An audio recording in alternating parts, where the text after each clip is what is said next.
guys તો જો અમે દુધેલીમાં મેળામાં આવી જશે લોકો દુધેશ્વરી માતા મેળો જઈએ સતલાશ નામ ભરાય છે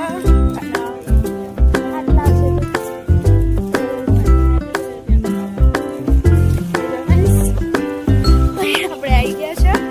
અને હેલા વેલા આવી ગયા છે ફટાફટ આવી ગયા છીએ કારણ કે આપણે ચડવાનું છે અહીંથી ડુંગર ઉપર કારણ કે મેળો ડુંગર ઉપર મંદિર છે એટલે ત્યાં ચડવાનું છે એટલે આજે વહેલા વહેલા આવી જઈએ હાય તો કે